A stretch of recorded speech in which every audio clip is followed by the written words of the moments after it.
Okay, good evening. Welcome to Ultimate Project 24. Today we're going to be taking a look at Ultivillage's film of the Revolver chain game from Pool Play, the Pool Play game, not the finals, the Pool Play game from Labor Day 2011. This is part of Ultivillage's Elite Team Partnership Program that's they're sponsoring along with Patagonia and Discraft, so thanks to all three of them for doing this, because I think the films that Ultivillage is putting together here are phenomenal and really, really great opportunities for both young players and elite players to learn from watching these elite teams play. This film's hopefully going to be a little shorter than the last couple where I've run a little longer. I'm going to try to stick to 10 minutes, so let's get going. Chain wins this game. I think this final score was 14-11. Revolver throws 187 passes with 14 turns. Chain throws 133 passes with 11 turns. Both teams are about 92%. In terms of conversions, this is actually interesting. So this is the first of the Ultivillage Elite Team Partnership games that we've looked at where neither team gave any gifts to the other team. So there were no turns right near the end zone for either team for the whole game. Revolver turned the disc in the middle of the field, however, 6 times. So 6 of their 14 turns were in the middle of the field, for which Chain converted 4 out of 6 of them. So it's a little bit of a gift from Revolver to Chain. Chain only turned the disc in the middle of the field once. Revolver did not convert. When Revolver gave Chain a long field, Chain converted about half. And when Revolver had a long field, they converted 4 out of 10. I think Chain's got to be happy about beating Revolver here, but the truth is neither team really played super well. So I think both teams are going to look at this film and going to have a lot of things that they want to improve on. But again, congratulations to Chain for winning this game. And so I want to move on to talk about a few other things. Unfortunately, most of the stuff I'm going to talk about is for Revolver. Chain had some really nice plays. It just didn't show up on the camera as well. That's all right. So I'm going to talk about one other stat and then move on to some specifics from the game. Okay, so here's the one more just quick stat I want to look at before getting into some specific things in this game. And this is a stat I was looking at in the last Chain game in UltimateProject24, Chain versus Furious. So I divide the possessions up into how long they were: 0 to 4 passes, 5 to 9 passes, and 10 plus passes. Revolver had 9 possessions of 0 to 4 passes and scored 3 goals. So Revolver had 6 quick turnovers. 9 possessions between 5 and 9 passes, 5 goals. 7 possessions of 10 plus and 3 goals. So this doesn't tell you much about Revolver, unfortunately, but that's fine. Revolver's turns weren't really centered anywhere, although they did have a lot of quick turns, which is something I don't think they're going to be happy about. Chain, on the other hand, turns were all at the front. They had 12 possessions of 0 to 4 passes, of which 4 goals, 8 turns. 10 possessions of between 5 and 9 passes, 7 goals out of 10. And 3 out of 3 when they were 10 plus. Very similar to what we saw in their game against Furious. For me, from watching Chain in these films, the big flaw in their game is that they are not careful when they first get the disc. They are either putting up really bad hucks or having really bad turns early on. So Chain really needs to bump up their concentration when they first get possession of the disc. So anyway, this is the same thing, as I said, that we saw from Chain in a prior game. So I think this is something I worry about with Chain's game, even though they won here. All right, so let's look at some of the really nice stuff in this game. All right, the first thing I want to point out in this game is 2 really nice hucks, one from each team, right in the beginning of the game. So we've got the first one comes at 30 seconds in with Revolver. The disc swings into the middle of the field, and I think this is Bo, who's not even on screen. So when you want to watch this point where this huck happens at 32nd, watch from a little bit before this and see how Bo sets this cut up. But the disc swings into the middle of the field, and the Revolver thrower just puts it right out into space. Beautiful cut. Beautiful throw, and then the cut comes from off screen. This is the thing we've seen again and again and again from Revolver in these films, is how well they take advantage of space. Nice throws out to space. The only criticism here is the throw could have been a little bit further into the end zone, but they scored on the next pass anyway. I think this is the next point. A chain has a beautiful huck that just starts in the middle of the field, swings to the sideline, and you have almost the same cut that was made in the last point by Bo, where the chain player comes from completely off screen. Beautiful throw out to space.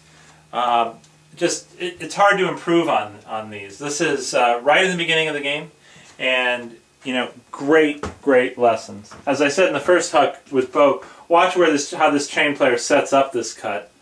Sorry, I forget who it is, but watch how they set up this cut. So watch this a couple times, and you see two really beautiful plays. All right, two more from Revolver. Okay, actually three. Two good, one bad. These are all from Revolver. At 246, there's a really nice play. Not just a nice huck that actually even gets a replay from Ultivillage, but focus on the downfield cutter who's originally here at 246. Sorry, the disc is here.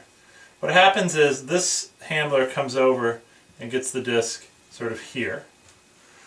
In the meantime, this cutter has sort of gone in a circle and is about like that coming in when this handler gets the disc on the sideline.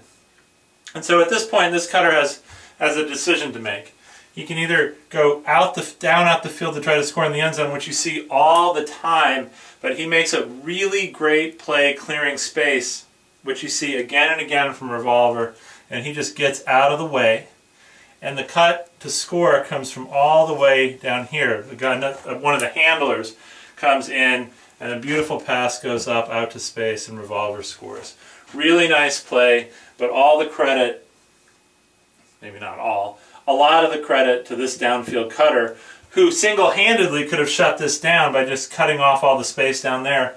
Instead, he gets out of the way. Really nice play. Similar thing at 554. The disc starts here. A handler, I think it's Adam Simon, who we're going to talk about in a little bit, comes over here and has the disc on the sideline. You see a cutter in the middle of the field again, who, when Adam gets the disc, is sort of in the middle of the field, and he curls back under and around, just like at 246. And the cut comes from somebody cutting wider with better position into the end zone, and it's another easy goal from Revolver. So again, really nice play by this downfield cutter in the middle of the field, who's not in a good position to cut and recognizes that he's not and gets out of the way. Compare these two really good plays from Revolver to at 2 minutes, and where the disc swings into the middle of the field for Bo, and you have a downfield cutter for Revolver who comes in and then tries to go out, sort of forcing a cut that's really not the easiest cut in the world. Remember, this Revolver cutter just cut in, got out of the way. That one got in, got out of the way. This guy gets in the way, goes deep. Bo tries to throw to him, but meanwhile there's a Revolver cutter cutting from wide open on the other side of the field who comes across the field, and there's a bad collision. So we haven't seen a lot of poor play from Revolver, but here's an example in contrast to the really good play at 246 and 554. So I thought it was an interesting contrast between these three hucks. And since we talked about Adam Simon here, I want to spend a little bit of time talking about him because he has a really great game, I thought, and he's a good model to learn from. So hold on one second. Okay, so the last thing I want to talk about in this game, is the play of Adam Simon, who is number 2 on Revolver, and in this game he's wearing a blue hat, so you should be able to pick him out pretty easily. He's a handler, he also was on the U.S. national team. I think he played for Ironside last year. His sister was also a great player, by the way. And if you're a young handler looking to learn how to improve your game, I would suggest watching this game in its entirety once through, and then watching it and just watching Adam play, because he has a very good game. The point I want to focus on in particular here is the 21st point, which is a zone point starting at 27:05 about on the tape. And I made Ultimate Project number 7, if you feel like going back and looking at another video. It was a video I made about a point Gwen Ambler from Riot played at Worlds, where she basically played a perfect point as the deep. Here I think Adam plays basically a perfect point as a handler in the zone. You don't see him crowding. the other handler, so he's not rushing or forcing anything. He just always is finding himself in the right position, finds the right position, and waits to get the disc. At 27:35 is a great example.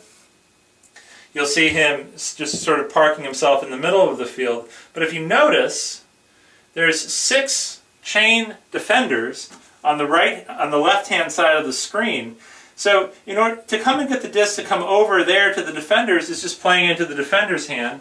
He just sits in the middle of the field and lets trusts his other handler to get the disc to him, which happens, and then the disc swings over to the other sideline very easily. So he's not crowding, he's not playing into the defender's hands, he just finds an open spot, sits there, and it moves the disc very effectively. Then, when we find, sorry, I'm not drawing where the disc is.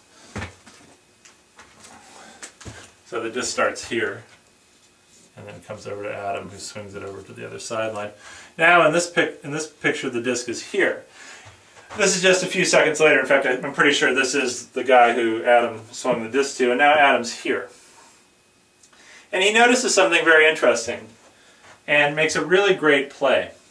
Now, at 27:42, chain's overloaded on the other side. You see 5 defenders in the zone. They may be transitioning to man, but you see 5 defenders here. And so Adam does a very, very smart thing, which you would almost never think to do. But he runs right at the defenders. And he takes his defender with him. So now, if you can imagine, there's, basically 4 deep defenders like that. And what's open now? The whole middle of the field. So someone just comes into the middle of the field. This is a very smart, savvy play by Adam. He's not trying to get the disc. He just clears out space and takes all the defenders out of the picture. Really, really well done. Now, you don't see him again on the screen until 27:52 from here. So almost 10 seconds later, the disc swings across to the other side of the field. And that's a sign, it's not that he's doing nothing, he is staying out of the way and trusting his teammates and not trying to force anything. When he gets back over to the other side of the field, around 28 minutes on the tape, the disc swings all the way back over to the other side, and you see him stay put again. So he's just clearing out of the way. And then when nothing's happening, he comes over, gets the disc, and throws a goal. I think this is a great point.